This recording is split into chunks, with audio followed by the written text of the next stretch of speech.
Bonjour, je m'appelle Marc Zafran, je suis médecin généraliste et je suis aussi écrivain sous le pseudonyme de Martin Winkler. J'ai été médecin de famille en France entre 1983 et 2008. J'ai d'abord pratiqué à la campagne, en cabinet privé, et puis j'ai exercé à l'hôpital comme vacataire au centre de planification et au centre d'IVG de l'hôpital du Mans jusqu'en 2008. J'ai eu la chance de pouvoir acquérir une sorte de formation indépendante au sujet du médicament et de l'industrie, des industriels de la santé. Une information scientifiquement indépendante en travaillant à la revue Prescrire entre 1983 et 1989.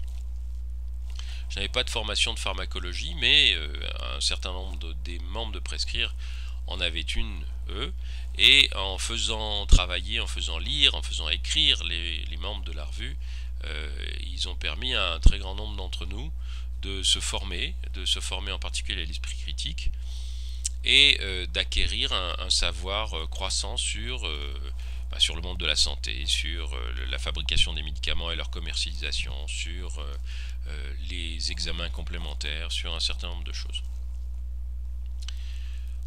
Je pense qu'aujourd'hui, cette formation en 25 ans m'a beaucoup aidé à de nombreuses occasions, que ce soit en tant que rédacteur dans une revue qui s'est appelée Que Choisir Santé dans les années 90, que ce soit comme chroniqueur à France Inter, que ce soit comme auteur de livres sur la contraception ou sur les règles, ou d'ailleurs sur le soin, que ce soit d'ailleurs aussi pour l'écriture de mes romans. Mais je pense que cette formation que j'ai eu la chance de faire à une époque où c'était pas du tout évident, parce qu'il n'était pas évident d'avoir accès à toutes ces informations, cette formation aujourd'hui est beaucoup plus facile à faire quand on est médecin en 2012, grâce à cet instrument qui s'appelle un ordinateur et au système qu'on appelle l'Internet. Aujourd'hui, un très grand nombre d'informations qui étaient très difficiles à acquérir dans les années 80 et dans les années 90 est disponible en ligne. Il est disponible via des bibliothèques, mais il est aussi disponible via des personnes. Et si j'avais un conseil à donner aux praticiens pour devenir indépendants intellectuellement et se maintenir dans l'indépendance, c'est de faire trois choses. La première, c'est de faire une chose que j'ai faite moi-même il y a 30 ans, c'est que j'ai refusé de voir les visiteurs médicaux et j'ai refusé de lire les revues qui étaient sponsorisées par l'industrie, c'est-à-dire toutes les revues qui contenaient de la publicité industrielle. Et je crois qu'il n'y a pas moyen de faire le tri entre celles qui sont un peu sponsorisées et celles qui le sont plus. Il n'y a que deux catégories de revues scientifiques. Il y a celle dans laquelle il y a de la pub, et elle est forcément dépendante de cette publicité, donc elle ne peut pas publier tout ce qu'elle veut. Et puis il y a la presse qui n'a pas de publicité. Et celle-là, on peut penser qu'effectivement, elle a une grande indépendance par rapport aux industriels. Donc la première chose, c'est de ne rien recevoir de ce qui vient de l'industrie. Rien. Pas une revue, pas un cadeau, pas un livre, pas une invitation, pas un congrès. Rien.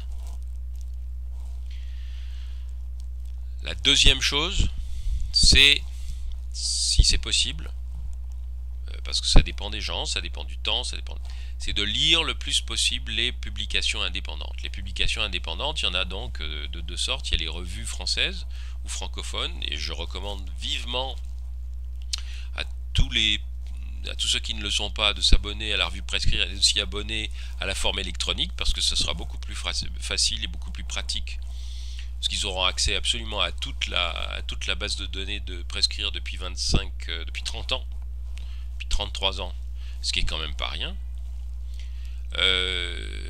Deuxièmement, de s'abonner à d'autres revues francophones ou à des sites francophones, comme par exemple un certain nombre de revues ou de sites québécois.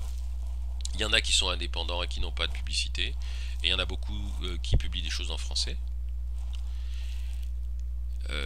Et troisièmement, de se fédérer. Je conseillerais aux médecins généralistes, à tous les médecins généralistes, que ce soit ceux de la Réunion ou que ce soit ceux de toute la France, de se fédérer en un réseau d'informations scientifiques qui ne publierait et ne diffuserait que des informations scientifiques concernant la médecine générale, sous la forme d'un blog ou d'un site internet, c'est très facile à faire, ou d'une feuille de chou de 4 pages PDF qu'on peut, si on veut, imprimer ou ne pas imprimer et lire sur sa tablette ou sur son ordinateur, qui serait publiée, mettons, tous les 15 jours ou tous les mois, dans laquelle il y aurait des informations très courtes, pertinentes par rapport à l'exercice de la médecine, et en particulier sur le médicament ou sur les thérapeutiques ou sur les tests diagnostiques. Faire l'état des débats. Faut-il ou non dépister le cancer de la prostate? Il y a un débat dont on peut faire état, il y a des synthèses et des analyses dont on peut faire état, et les conclusions sont relativement claires, à condition d'avoir fait le travail. Pour se fédérer et faire une chose comme ça, il faut que, mettons, une dizaine de personnes soient volontaires pour ramasser l'information, la synthétiser, la mettre en ligne, et que par exemple tous les autres cotisent pour que ça paye les frais de ces 10 personnes qui vont faire le travail. Et puis ça peut tourner, on n'est pas obligé de faire une structure qui est une structure lourde, administrative, comme une vraie revue. Ça peut être une association, ça peut être quelque chose dans lequel les bonnes volontés arrivent et puis prennent la place de ceux qui sont fatigués. L'idéal étant que l'état d'esprit soit le même pour tout le monde. Alors donc ça nécessite de faire une sorte de petite charte au départ de qu'est-ce qu'on fait pas, à quoi ça sert, pourquoi on le fait, qui peut participer. Et je crois que la vertu de ce type de système, qui serait un système informel, qui ne demande pas beaucoup d'investissement en argent, vraiment peu maintenant, qui ne demande pas non plus beaucoup d'investissement en temps, parce que s'il y a 10, 12, 14, 18, 20 personnes qui donnent 2 heures chaque semaine, ou 2 heures tous les 15 jours, ça fait quand même beaucoup. 2 heures, 20 personnes chaque semaine, ça fait beaucoup. Et ça permet de mettre en ligne énormément d'informations. Ça permet de créer un réseau de praticiens. Pour vous donner un exemple, moi je reçois très souvent des messages de femmes qui me disent « J'aimerais savoir qui sont les généralistes qui posent des stérilés, parce que j'ai pas envie de poireauter 6 mois ou 8 mois ou 1 an pour me faire poser un stérilet par un gynécologue. Quelle est la liste des sages-femmes qui posent des stérilés ?» Eh ben, moi je ne peux pas mettre en ligne des noms de médecins, mais un groupe associatif dirait voilà, parmi nos membres, tous ceux qui posent des stérilets, tous ceux qui posent des implants, tous ceux qui connaissent la contraception correctement, vous avez des patientes qui déménagent, vous avez des amis, vous avez des gens, vous pouvez passer les noms. C'est très important d'avoir un annuaire, c'est très important d'avoir des contacts et de réseauter. Et le double intérêt de l'Internet, c'est de pouvoir à la fois échanger des informations et d'échanger des contacts. Et je crois qu'à l'heure actuelle, une association de généralistes francophones qui se créerait et qui ferait une sorte de bulletin qui échangerait à la fois ces informations scientifiques concrètes pour tous les jours et d'autre part des contacts, ne ferait que croître parce que vous auriez de plus en plus de gens qui voudraient adhérer. Encore une fois, ça peut être une association, l'adhésion peut être de 50 € par an. Ça permet d'avoir de l'argent pour faire des choses qui sont nécessaires, pour stocker l'info, pour faire un petit bulletin et payer quelqu'un qui va le mettre en page tout simplement 4 heures par mois. Et puis vous avez un outil tout à fait pertinent, évidemment un site sur lequel les membres peuvent rentrer eux-mêmes des informations et les rajouter, c'est-à-dire une sorte de dogbook professionnel des médecins généralistes. Je crois que vous auriez intérêt à faire quelque chose comme ça et que ça serait très utile très vite.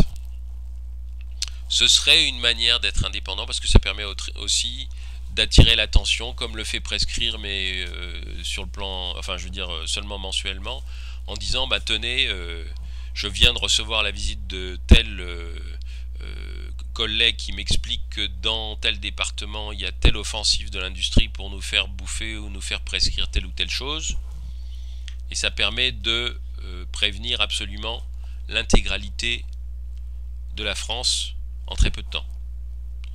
Vous avez un outil entre les mains, il faut vous en servir. Vous êtes finalement assez nombreux et vous êtes éparpillés, mais maintenant cet outil vous permet de converser comme si vous étiez les uns à côté des autres. Et surtout maintenant, il y a énormément d'informations disponibles. Et ce serait dommage de ne pas mettre en œuvre ces trois éléments pour assurer et pérenniser votre indépendance. Parce que ce qui était possible pour une poignée de bons hommes dans les années 80, quand il n'y avait pas d'internet, doit être possible pour beaucoup plus de praticiens aujourd'hui avec cet outil-là. Et voilà, je vous souhaite un bon congrès, je vous remercie de m'avoir donné la parole et de m'avoir accordé quelques minutes d'attention, et je vous souhaite bonne chance à toutes et à tous.